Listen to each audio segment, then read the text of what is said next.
Welcome to the Why podcast from London Business School, where we go deep into the decisions shaping modern business and ask simply, why? I'm your host, Katie Pisa. The workplace is changing. Across industries, companies are investing in new areas such as digital transformation, AI capability, and data-driven processes. But there's a problem. The people with the right skills no longer want to come on board full-time. Increasingly, top professionals are choosing to work freelance, on their terms. The result? A new reality, the blended workforce, where permanent employees and freelancers collaborate side by side. But managing this mix is not easy. It raises big questions about culture, equity, motivation, and leadership. To help us make sense of it all, I'm joined today by Lynda Gratton, Professor of Management Practice here at London Business School. She will discuss her Harvard Business Review article, Highly Skilled Professionals Want Your Work, But Not Your Job. And she'll be referencing her 2022 book, Redesigning Work, How to Transform Your Organization and Make Hybrid Work for Everyone. Lynda, welcome to the Why podcast. Thank you, Katie. So Lynda, you have been looking at freelancers, and I want to know more why companies are hiring them. Well, thank you for that question. What we've found is that, when you think about organizations and employees, everybody has in their mind somebody who comes in every day, stays for maybe 10 years, and then leaves. But it turns out there's a whole other group of employees who are freelance, and they're coming in for a period of time and then leaving. And you may think that we're talking here about relatively unskilled people, Uber drivers, delivery people. That's not the case. Some of these people are very, very experienced and very skillful. And what really surprised Diane Gerson and I when we began to research this is just how many there are of them and how important they are to organizations. One other point. When you look at generations, it turns out that younger people see their lives, when they look forward to their working lives, they can see being a freelancer as part of their long-term goals for their own working lives. So, Lynda, can you just explain, in past years, it wasn't always considered so prestigious to be a freelancer. Mm-hmm. Has that changed? Well, I totally get what you're saying. And certainly when I was growing up, you were a freelancer because you couldn't get a full-time job. And there is still some of that, by the way. I mean, actually, when you survey freelancers, a proportion of them say, I'm doing this because I can't get a full-time job. But lots of them are saying, I'm doing this because I want to. And there's a couple of reasons why they want to do that. The first is, most obviously, it gives them autonomy. Autonomy about who they work with and when they work. And as we know, when we ask employees, what do you really want from work? Autonomy is one of the big things they talk about. But it's more than that. Imagine that you're a project leader working for, let's say, a chemicals company. What that means is you only really have experience of what it's like to be in maybe an old traditional chemical company. What a freelancer does is that they work across companies and across sectors. So when we talked to, for example, a senior manager in one of the retail banks about why he used freelancers, he said because they bring a lot of experience across sectors, not just retail banking, but also often pharmaceuticals or retail or a tech company or a startup. And so what a freelancer is doing by being a freelancer is actually broadening their expertise. And that turns out to be really valuable. And do freelancers often know that, or does that just happen as they, I suppose it's taking a risk to become a freelancer for some people, but once they realize the value of the different experiences they've had and how companies need that more and more, so as we'll discuss now, does that give them a certain amount of confidence that a full-time employee perhaps wouldn't have? Well, the question of confidence is a really important question. And I don't think that freelancers feel any more confident because, the labour market right now, this year, next year, is very, very tough. So I don't know anybody who's feeling really confident. But I think what when you talk to freelancers, one thing you realize, particularly the skilled ones, is a sense of personal agency. Mm-hmm. And that personal agency is really important.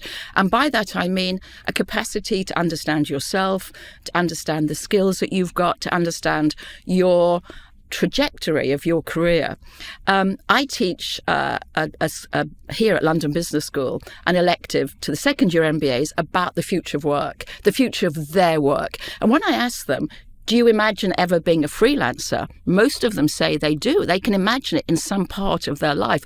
But as I remind them, to be a freelancer, you need personal agency. You do need the capacity to manage yourself. Now, I believe we all need that. And in fact, in the book I'm finishing right now, which will be out in 2026, I talk a lot about that, about how important it is for all of us, in a sense, to weave our own life.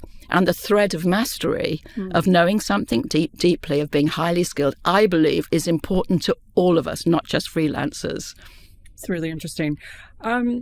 You talk about how top professionals are increasingly turning down full-time roles. And I wondered if you could discuss that a little bit more. What's driving this shift and how they want to work? These MBA second-year students that you're talking to, I imagine 10 years ago, that wasn't maybe how they thought about the future of work.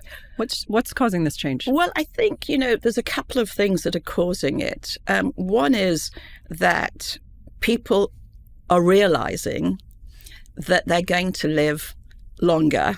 And if they've read The 100-Year Life, which another book of yours, Andrew Scott and I wrote, they're also going to realize that they have to work into their 70s. Sorry about that. But that's the economic reality of lives right now. And to do that, they can have multiple stages. Sure. So I don't think an MBA student is saying, I want to be a freelancer all my life. But what they are saying is, when I think about the stages of my life, being a freelancer in part of that could be a really great option for me. Now, why is a company saying that? Well, partly, as I said earlier, because it brings in people who have got broader skills, but also it brings in people with deeper skills. Imagine, you're the head of strategy for a retail bank, and you're trying to build a brand new digital strategy. The truth is, if you look historically at your workforce, there's a whole bunch of people who haven't been trained in digital strategies. So whilst you go through the process of upskilling them, you also need to bring new people in who actually have those new skills. And some of them will come in permanently, and some of them will come in as a project. And what's made that easier is the platforms that are being built to support freelancers. So in the past, it was really difficult to reach out to a single freelancer. But now with platforms like Upwork and others, they actually take that friction out of the labor market. And that's what we're noticing, is that when you take friction out of the labor market, you get a much more flexible way of working. You talk about freelancers, but you mentioned some other types of contractors. Are we talking about all of these different types of workers in this blended workforce, or are we specifically sticking with freelancers? Well, the idea of a blended workforce, let's just stick with that for a moment, because that's a very... Can you describe that? Exactly. Can you give us a definition of what that means? So when we thought, when I joined London Business School 30 years ago, and thought about an organisation, it would be a company of full-time people who work there for a long period of time. That's really not the makeup of companies right now. So if you look at how an organisation manages its talent, of course it wants full-time people who are going to be there for a period of time. Those full-time people actually hold the culture of the organisation. They hold its history. They hold its contracts, its networks. They're really important to you. There are, by the way, companies that are based completely on freelancers. There is a model, but that's not a normal model, or one that you'll find very often. So you get the freelancers, you get the full-time people. And then you can sort of think about this as circles. And in fact, if you look at the HBR article, you'll see that we've made that as one of the diagrams. So you also get, around the full-time people, you get highly skilled freelancers. And they're there to do a specific job, often very skilled, which perhaps nobody within the organization can do. So they're actually bringing in skills, and they'll leave again. around that, you get contractors. And again, those are often people where you're working with a contracting company. They're giving the labor of maybe hundreds of people to do some type of work. And those sort of levels, I think, are the blended workforce. And the role now of a talent manager is actually to look at what each of those groups bring and to ask themselves, to dial up and to dial down. Who do we need who's going to be full-time? Mm-hmm. Who do we need who's going to be a skilled freelancer? And what are the contractors that we need who'll fill in, doing often quite, big work, but where you need scale. Freelancers, skilled freelancers are not big scale people. They're really helping you run a project or, building a strategy for you. You described this rise in blended workforce, the mix of freelancers and permanent staff. What makes the model fundamentally different from traditional staffing? Well, traditional staffing was just the people in the middle, just the full-timers. But what's really interesting about the blended workforce is you have to ask yourself, for each one of those groups, why are they here? And what do we get from them? So if we just for a moment look at the ones in the center, your full-time employees, the question you may want to ask is, why are we employing somebody full-time? Why aren't we just bringing somebody in as a skilled freelancer? And there's a lot of good reasons to have people full-time, but that's really about history, loyalty, values. So you have to really dial up that. And I think more importantly, the full-time worker could well be saying to you, hang on, why aren't I a freelancer? I've noticed the freelancer is here for 3 weeks and then they go off to, their house in some exotic place. I'm sitting here working all the time. What's in it for me? Mm-hmm. And when I wrote the HBR article with Dan Gerson, who just stepped down as the Chief Human Resource Officer for IBM, one of the questions that was very much in her mind was, why would I stay as a full-time person? And she thinks that for your really talented full-time people, you've got to make the deal very attractive. How do you make it attractive? You've got to really think about bonuses. You've got to think about equity. They've got to feel that they've got skin in the game. Otherwise, if they're very skillful, why wouldn't they become a freelancer themselves? It's true. I mean, I've worked on both sides of it, and I pay the freelancers, and sometimes as a full-time employee, you think, hang on, they're making twice as much as I am on their day rate, but, we're not thinking about the holiday, the annual leave and all the other things that you get. But you're right, companies do need to make it more attractive for people to want to stay. Well, one of the points that Diane made is that, for her full-time people in IBM, she wants to be able to phone them on Saturday morning, this is America, by the way, and say, we've got a crisis, everybody, all hands to the deck. Well, freelancers may not be inclined to do that because they're only with you for a few months. So it's a deeper contract with your full-time employees.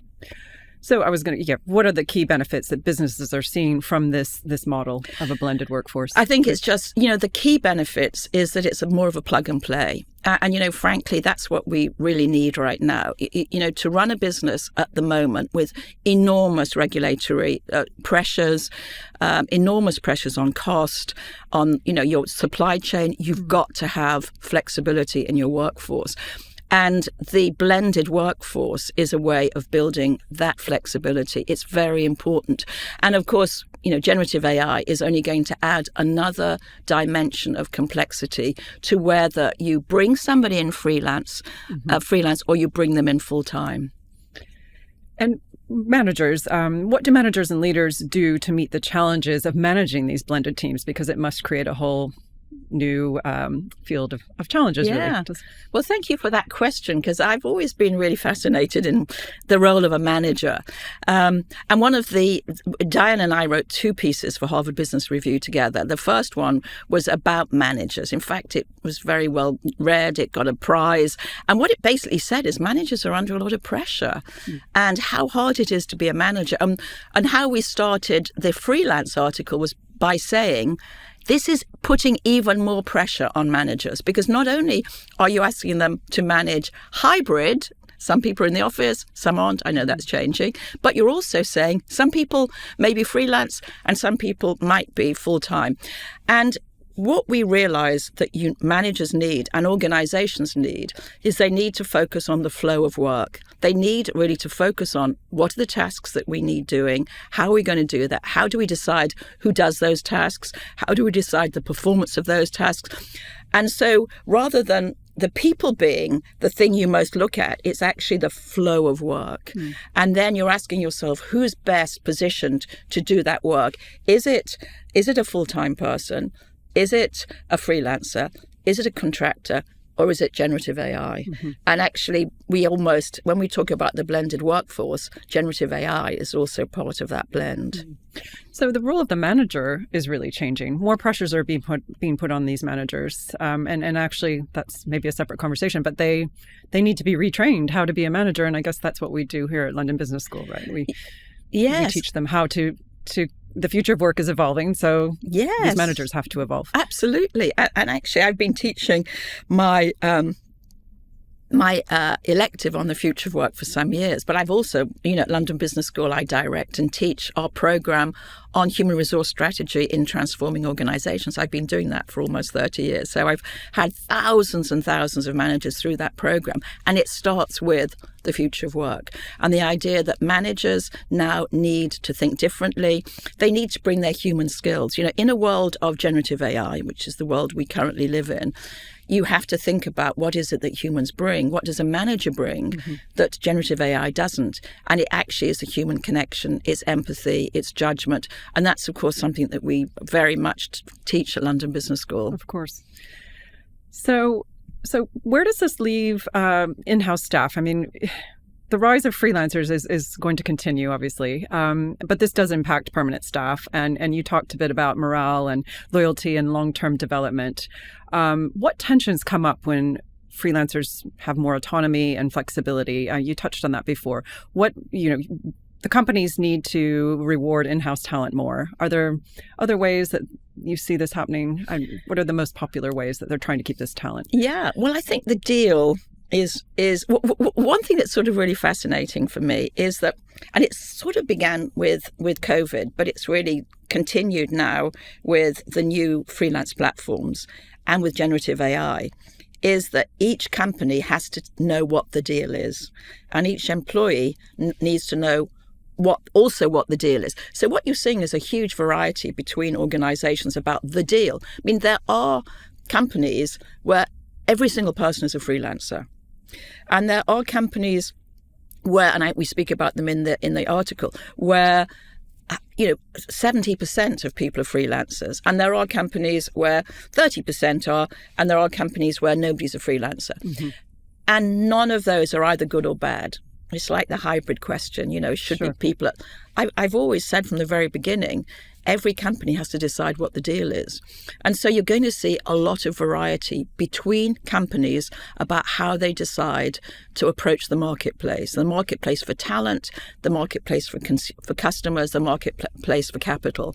And how they do that, a great CEO is capable of understanding the mix that they need. And so, for example, in the creative industries right now, you'll see a lot of freelancers because creative people often have a lot of, quite a bit of personal agency. It's a sector that's used to having freelancers, so it's sort of set for that. But even in retail, bank, or pharmaceuticals, two of the cases we spoke of in the paper, you'll see more freelancers being used. So we're looking at a much more not so much fragmented, but a much more diverse set of companies out there, which is great because it means people can choose what's best for you right now.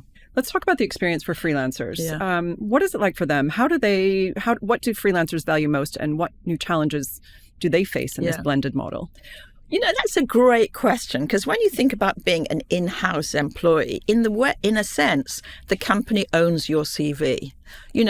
They will tell you, these are the skills that you need, this is the development you've got, these are some of the things you need to do. And although, you do have to think about that, actually, it's the company that does it for you. The big issue with freelancers is twofold, really. One is about their relationship with themselves, and the second is their relationship with their current and future clients. So if you're a freelancer, you've got to build mastery, and you've got to tell people you've got that mastery, which you don't really have to do in a company.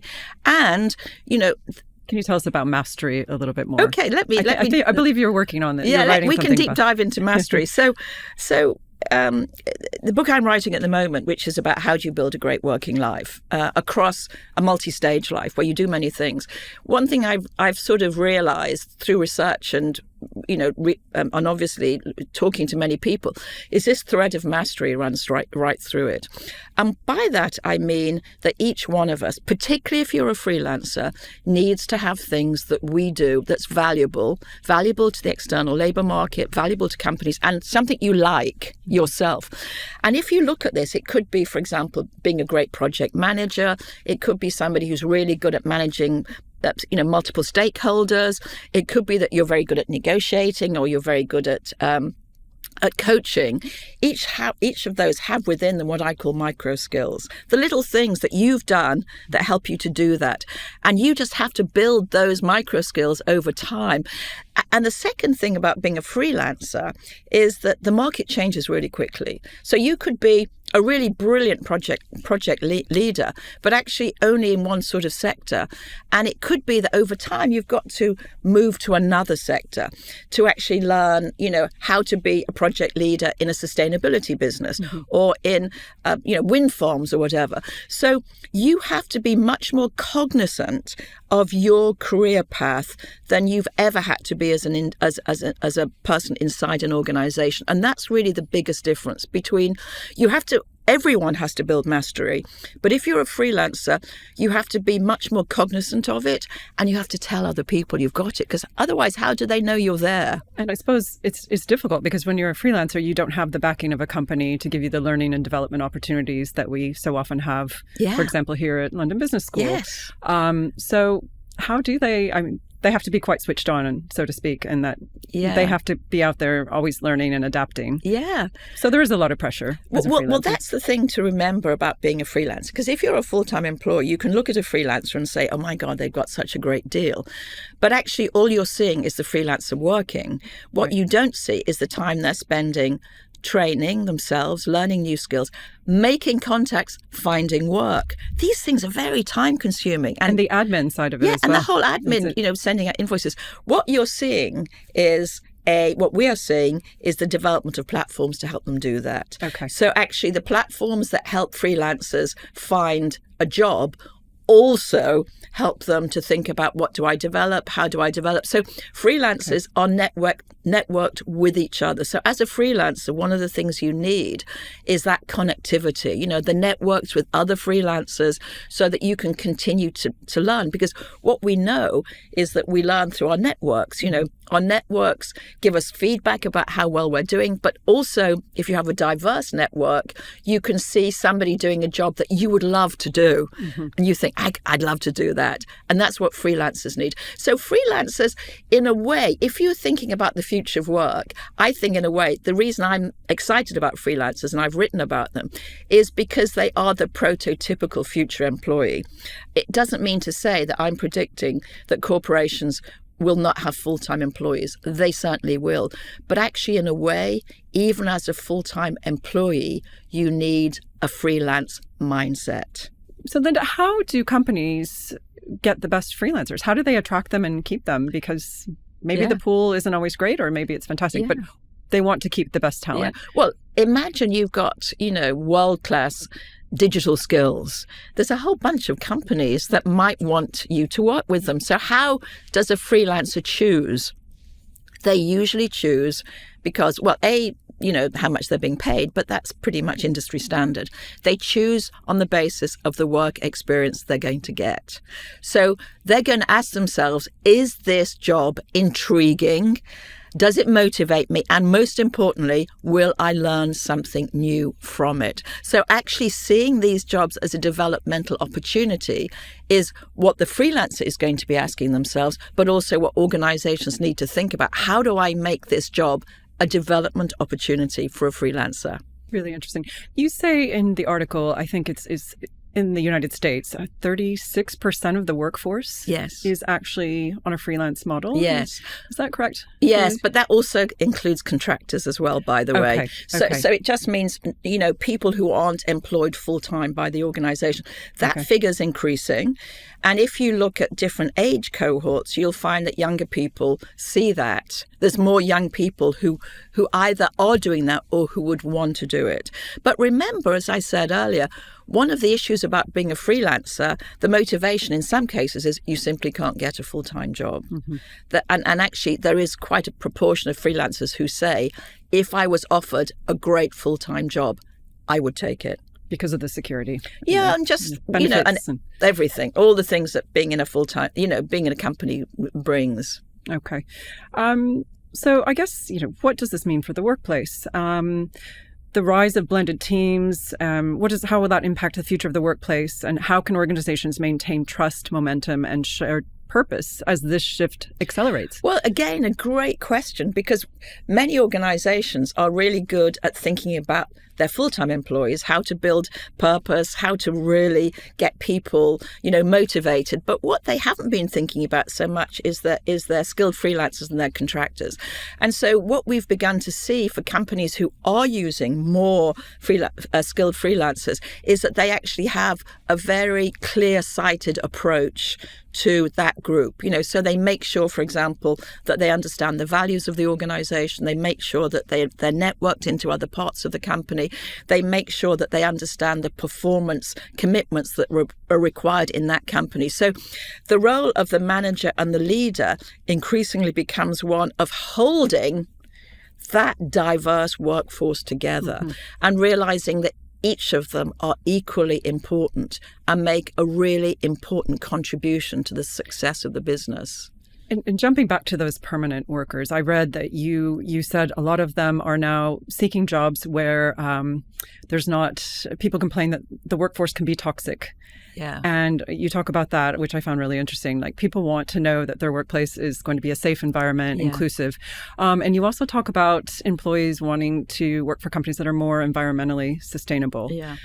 That's all really interesting. So these freelancers and the permanent workers, they all have a different set of values that you didn't see in the past. Things have changed in that way as well. Well, I think that, a freelancer may feel just exactly, the same. They might say, I'm only going to work for a company that I believe in. Right. But I think this question of, what is the company doing? What do I believe? What are my values? What can I learn? Mm-hmm. That's a question that more employees are asking themselves.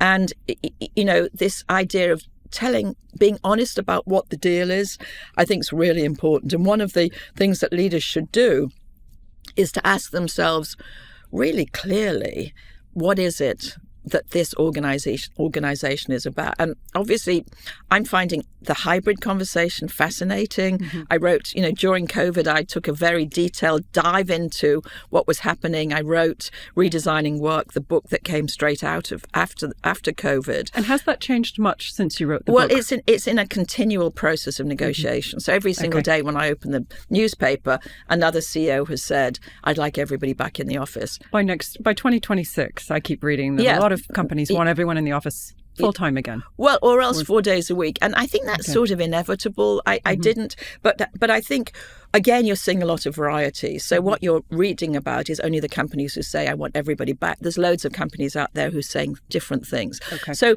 we're seeing a big variety between companies.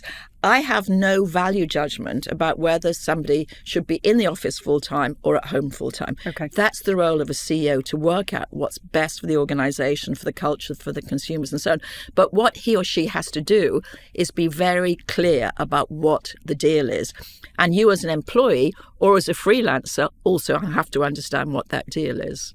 So you have to, there needs to be great communication about this from the start, because sometimes the word freelancer, people automatically assume, I can work from home and make my own hours. But you're saying this has to be a contract, like as if a permanent staff member would have. And in fact, some freelancers are there just as much as everybody else. It could be the contract is you're in the office for 5 days a week during this project. Again, no value judgments about that from my part, just simply saying what's best for your business. Of course. So companies will have to continue rethinking how they define roles, benefits, and belonging to adapt to this new blended workforce that we've talked about. Are there any digital tools, I mean, you've mentioned AI, that are enabling better collaboration and visibility? Oh, yeah, absolutely. I mean, they're being developed every day. So what we're seeing is an enormous landscape of digital tools. And those digital tools do a few things. Number one, they help freelancers find work in a very frictionless way. Number two, they help freelancers find each other. Because what we're also beginning to see is the rise of freelance groups. So if you say, I need to look at a digital strategy for my business, rather than employing a large company, a agency, or a group will come together and say, we will come together specifically for that. So the tools are helping freelancers find work. They're helping freelancers find each other. They're helping corporations find freelancers. And also importantly, they're helping freelancers develop themselves and talk about themselves. So this question of telling others who you are, if you're a full-time employee, you never really have to do that. The company does that for you. But as soon as you're a freelancer, you've got to say, I'm skilled in project management. And someone might say, well, how do I know that? So you've got to build up references, accreditations, networks, all of those things in a way that you perhaps didn't have to do. So there are lots of platforms that are helping you to do that as well. Lynda, can you tell us one thing that managers can do now to help work with freelancers? Yeah, great question. And the one thing I would say right now is to realize that you've got a blended workforce and to ask yourself, what's the flow of work? What are the tasks that I need to have done? And who is best positioned to do that job? It could be a full-time employee. It could be a skilled freelancer. It could be a contractor, or it could be generative AI. And that's the question that you have to ask. And then the blended workforce has to be put together to deliver that flow of work. Excellent. We ask one signature question at the end of every conversation here with the Why podcast. And I want to ask you, why is now the moment for organizations to redefine what it means to belong at work? Well, we've had the most astonishing few years. We've had COVID that really put people out of work physically, broke their connections, broke their sense of belonging. We've had generative AI, which is both exciting and terrifying everyone in equal measures. So people are looking for attachments. They're looking at, where do I belong? What's important to me? I've always felt, and I've said it in the books that I've written, that work is good, that it's good for us to work, that it brings many, many positive, benefits to each one of us. And organizations are the place where work gets done. So there's never been a more important time for a company to ask itself, who am I? How do I create work that's great? And how do I create a sense of belonging? And for those companies who don't do that, it could be a difficult path ahead. I mean, they do really need to be looking forward to this. Everything we've talked about, it's the future. The old-fashioned models aren't necessarily going to work everywhere anymore. It's a very tough time at the moment for companies. I don't see that getting any easier. And you have to be agile. And that agility requires you to realize that there are many different ways of working in your organization and that you need to embrace every single one of them. Fantastic. As always, it's so interesting hearing your words of wisdom and your experience. Thank you so much for sharing all of this with us here today, Lynda, the Why podcast. Thank you so much. It's been great to talk to you. Are you managing a team that's part freelance, part full-time, or navigating that tension yourself? We'd love to hear from you. Tag us on social using hashtag the Why podcast.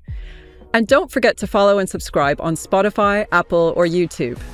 For more insights from London Business School, visit london.edu/the why.